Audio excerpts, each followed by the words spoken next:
వికారాబాద్ జిల్లాలోని దామగుండంలో అటవీ భూమిని రాష్ట్ర ప్రభుత్వం బడా కంపెనీ బాబులకు అమ్మడం జరిగిందని సినీ డైరెక్టర్ తమ్మారెడ్డి భరద్వాజ ధ్వజమెత్తారు.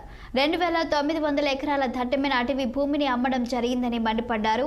హైదరాబాద్ ఇందిరా పార్క్ వద్ద అటవీ సంపదను రక్షించడానికి ధర్నా చేపట్టారు.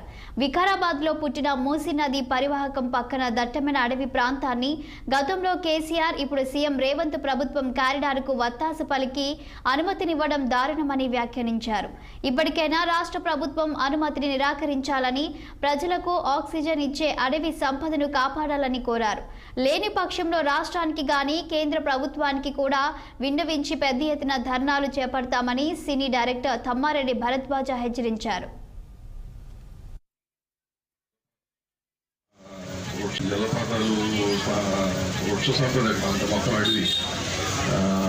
చాలా జంతువులు ఉండేవి.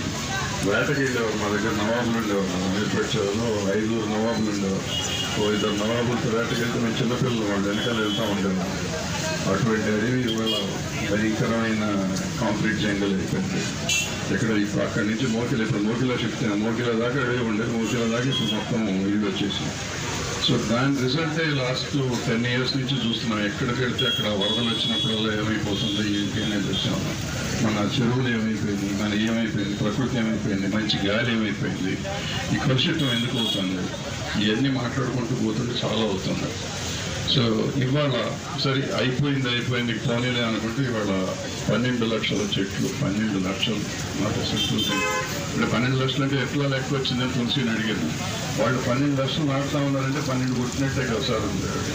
సో అది కరెక్టే కదా. అంటే 12 అంటే ఎక్కువ కూడా కొట్టినా కానీ 12 లక్షలు మనకు లెక్క చెప్పేదేమో తెలియదు. దామగుండంలో దాదాపు 2900 ఎకరాలు దట్టమైనటువంటి అడవిలో మరి రేడార్ కేంద్రాన్ని ఏర్పాటు చేసే విధంగా గతంలో ఉమ్మడి ఆంధ్రప్రదేశ్ ఉన్నప్పుడే దీని యొక్క కార్యాచరణ అయింది. మరి దాని నుంచి నష్టపోతున్నామని తెలిసి గత ప్రభుత్వం గౌరవ తొలి ముఖ్యమంత్రి కేసీఆర్ గారి ఆధ్వర్యంలో మరి ఈ ప్రాజెక్ట్ రావద్దనే ఉద్దేశంతో మేము ఎన్నో పోరాటాలు చేసి ఈ 10 సంవత్సరాలు కూడా ఎక్కడ అనుమతులు ఇవ్వకుండా దాన్ని ఆఫ్ చేయడం జరిగింది. మరి ఈ ప్రభుత్వం వచ్చిన తర్వాత వచ్చిన 10-15 రోజుల్లోనే ఎంబడే అక్కడ ఉన్నటువంటి ఆ అటవీ ప్రాంతాన్ని యొక్క భూమిని మొత్తం 2900 ఎకరాలను మరి రేడార్ కేంద్రానికి అప్పచెప్తూ అక్కడ ఉన్నటువంటి దాదాపు 12 లక్షల చెట్లను కొట్టేసే విధంగా అక్కడ ఎన్నో వన్యప్రాణులు, జీవరాశులతో పాటు ఎంతోమందికి ఉపాధి ఉన్నటువంటి అక్కడ ఈ కేంద్రాన్ని తీసుకురావడం వల్ల రేడియేషన్తో పాటు ఎన్నో సమస్యలు వస్తున్నాయని పర్యావరణ వేత్తలు కానీ సైంటిస్టులు అందరూ కూడా చెప్తున్నారు. దామగుండంలో దాదాపు 2900